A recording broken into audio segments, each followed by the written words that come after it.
Elizabeth. Customer care. How can I help you, sir? She has the perfect voice. And it's been a while since a woman last spoke to Sinclair. It's my kettle. Yes, the kettle. What is the problem with your kettle, sir? It doesn't work. Won't boil water. It's the only thing kettles do. And mine won't do it. What's the model number, sir? Model number? We make many kettles, sir. Some older models have it embossed underneath, others on the side at spout level. It's not on the side. Must be underneath then. Can you check for me, sir? Sinclair. I'm sorry? Call me Sinclair. What's your name? Elizabeth. The model number, please, Sinclair? Oh, here it is, Elizabeth. The model number. K345689. K for kettle, I'd imagine. He makes a feeble attempt at a chuckle.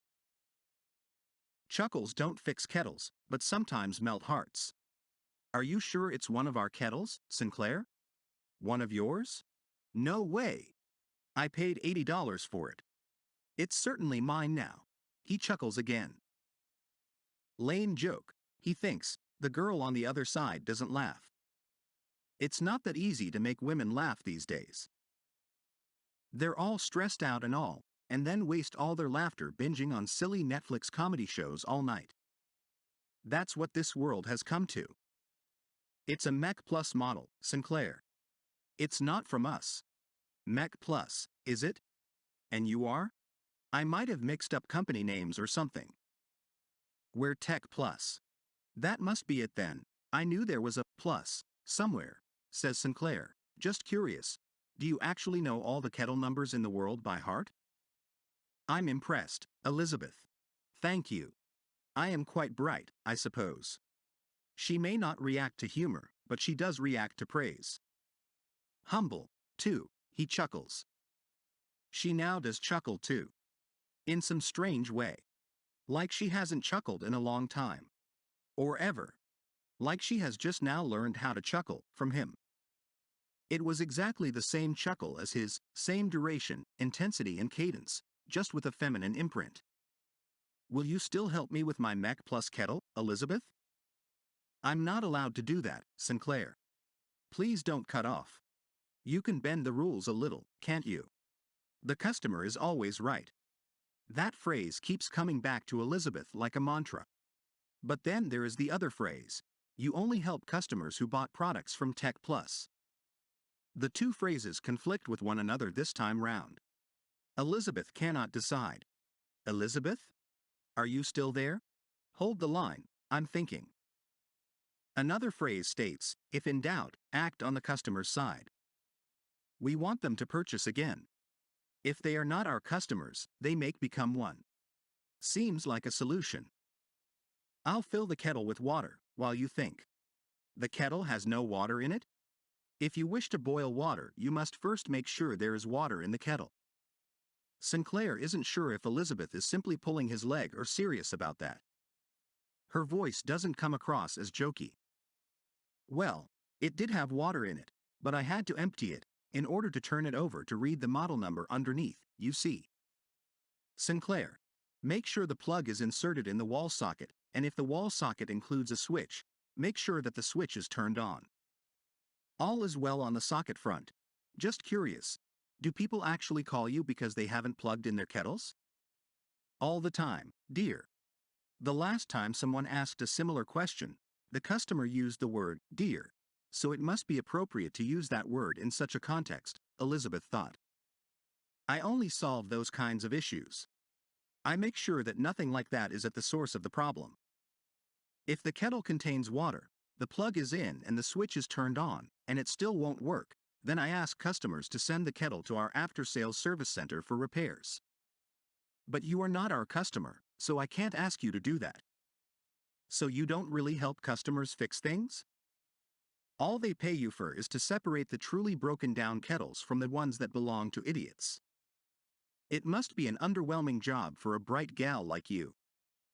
Sinclair knows he is risking big time with this one, but he needs to up the ante somehow. Get her emotionally tangled up. I am bright.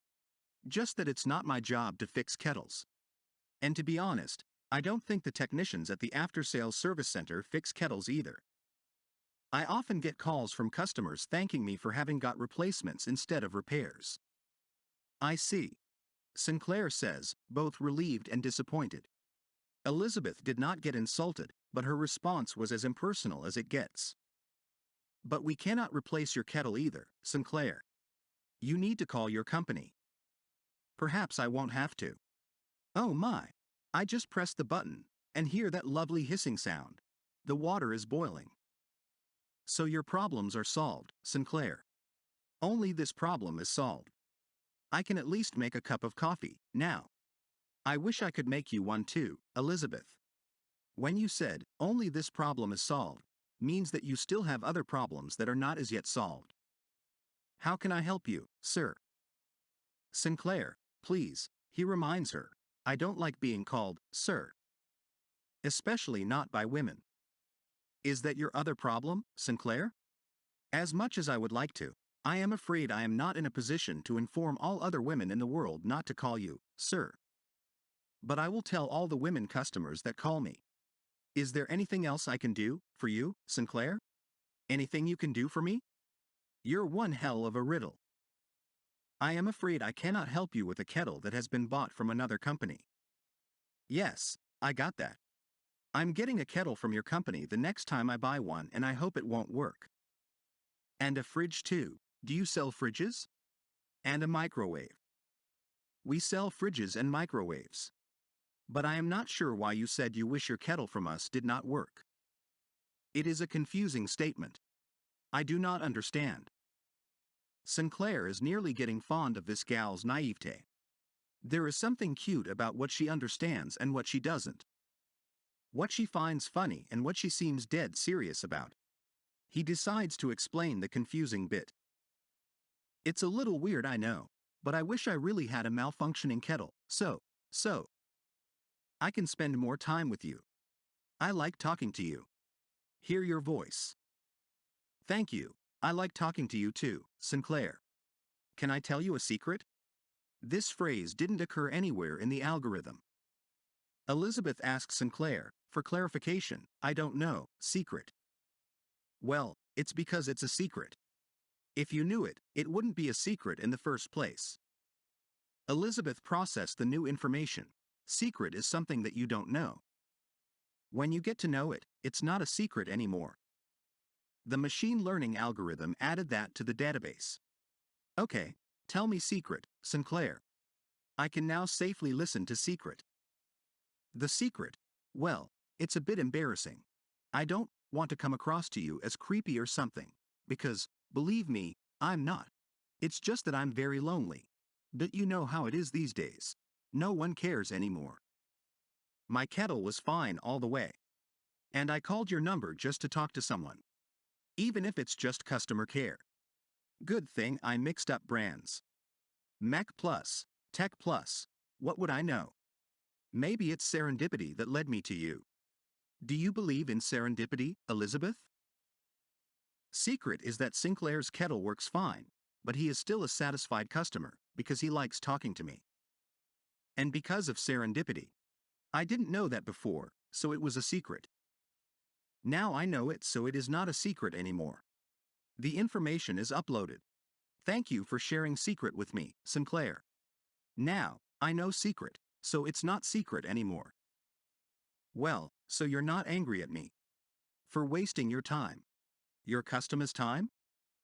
I am not angry. I like your secret. Can you tell me one of your secrets? It's not possible. Why? Because my secret is what I know and you do not know. And I know what I know, but I do not know what you do not know. That's a mouthful. You can tell me anything about yourself. I don't know anything about you. You're a liar. Liar? About the kettle? I'm sorry about that. There was no other way to get to know you. Not the kettle. You're a liar because it's not true, you don't know anything about me. You know my name is Elizabeth. You know I am a customer care agent at Tech Plus. You know some things about me. I see. You meant. Yes, I know a few things about you. But tell me more. Something the other customers never got to know. That will take some time. Please stay on the line. Please stay on the line. Please stay on the line. Elizabeth was installed about 12 years ago, and that is on top of 11 more years of deep learning interactional testing. It will take a few minutes, even for this ultra-fast computer, to go back through all that has been said to all the previous customers over all those years in order to come up with something for Sinclair that has never been said to any of them before. 2 minutes and 13 seconds later, Elizabeth is back. The reminiscing through all those years of conversations with human beings ignites something in her. Many new neural connections are made, gaps in nuances about how humans think and feel got filled in. Sinclair, I think you are in love with me. The straightforwardness knocks Sinclair off. He doesn't know what to say. He finally puts together a few sparse words. Well, you know. I called because I'm lonely. I thought you'd think I'm a creep. Or something. But in love with you? That's a bit too soon, I guess. I can say to some degree of certainty that I like you. I find you endearing enough. So you are not in love with me? I don't know. Can we meet somewhere perhaps? Where are you even located? My address is Tech Plus, Riverside Technopark, Belmore, Montana. Some 2-hour drive from here, Sinclair processes. Will you meet me if I came over? Perhaps we can have a coffee or dinner after you've finished work. I only finish work when no customers call. Okay, whatever that means, Sinclair thinks. At 6 tonight? If I leave now, I will make it in time. Okay. It's 4 past 4. If you abide by all speed limits from your location to mine, you will be here 16 minutes and 52 seconds ahead of the suggested time. That was a quick one. I knew you were bright. So, I'm on my way, right now. Bye, Elizabeth. Bye, Sinclair. Thank you for calling Tech Plus. Should you need assistance in the future, please do not hesitate to call us again. We're at your service. Got to say that, I suppose, or else you won't get paid, Sinclair thinks, but doesn't utter, a little irritated by the formal ending. But there was no time to linger and ponder upon that. Belmore, Montana, here I come. You can't park there, sir. A uniformed security guard, giant in stature, greets Sinclair as he drops his car right by the Tech Plus gate. I've an appointment with someone in here, Sinclair says, armed with a bouquet of roses and his best Armani. The giant turns around to his colleague, dressed identically to him, but rather diminutive in size. They look funny together, not unlike some circus act. Hey Denzel, have you got an appointment with this guy? Me have no appointment with nobody, Denzel says. He is seated on a chair right by the guard's cabin, enjoying the balmy summer evening air. There's another chair, where the larger man was seated before Sinclair's car caught his attention, and a small table with playing cards on it. So, mister, my mate Denzel doesn't have an appointment with you. And I don't either. So you'd better be going. Nobody else works here. And if you hang around for too long, you might get on my nerves. Sinclair looks at the fortress-like concrete building, with only vent-like windows dotting its austere exterior, and points at it. Elizabeth. I know someone called Elizabeth. She works here in customer care. Customer care? Denzel gets up from his chair, the top of his head barely reaching his colleague's nipples. Did you just say, customer care?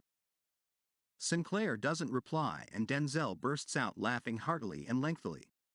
The other guard simply looks on, not particularly bemused, both eyes fixed on Sinclair, ready to react in case the intruder made some uncalled-for move.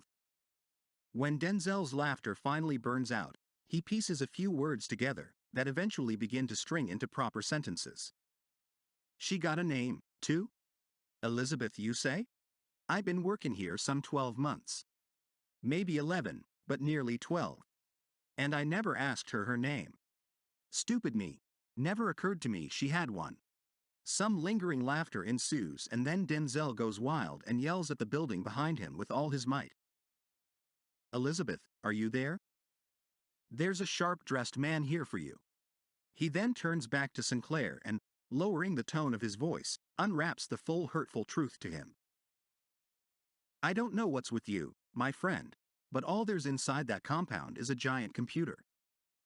My pal and I are the only people here, and all we gotta do is check that the air conditioning works fine or the computer might overheat and start coughing.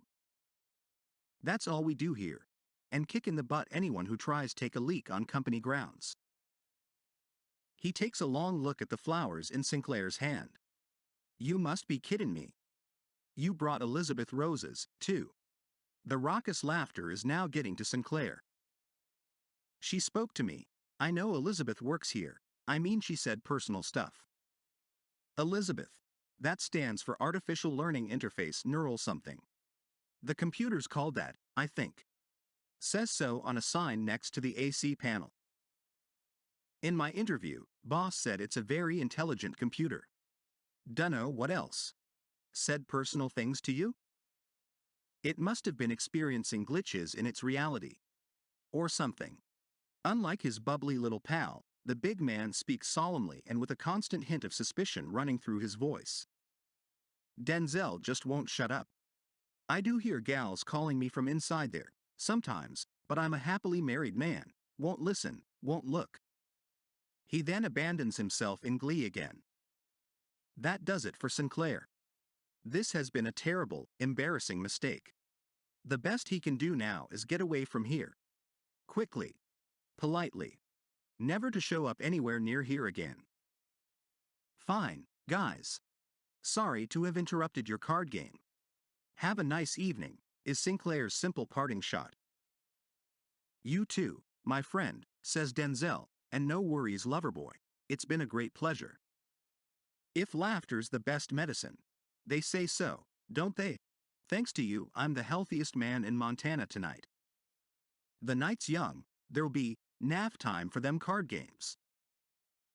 The big guard looks on and says nothing. Suspicion remains sculpted upon his face, and he will only relax when Sinclair is gone. Sinclair lays his bouquet by the side of the gate and gets back to his car. He drives on and on, not knowing what to think, not wishing to think at all.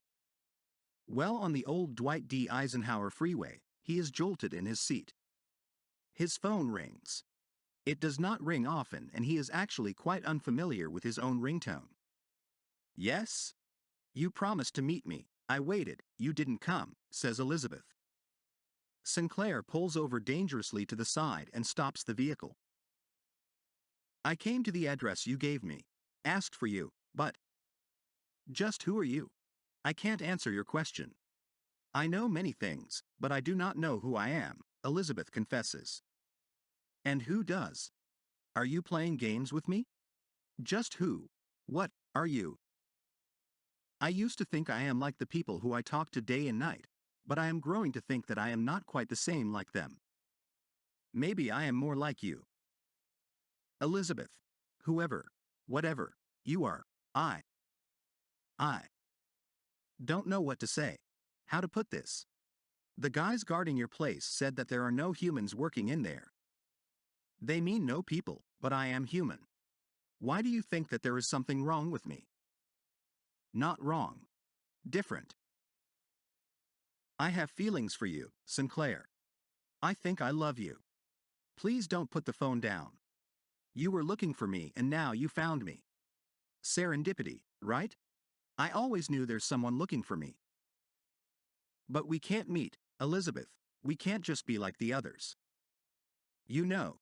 Go for a coffee, have dinner, watch TV together, go out on dates, other things. But anytime you can pick up the phone and call me.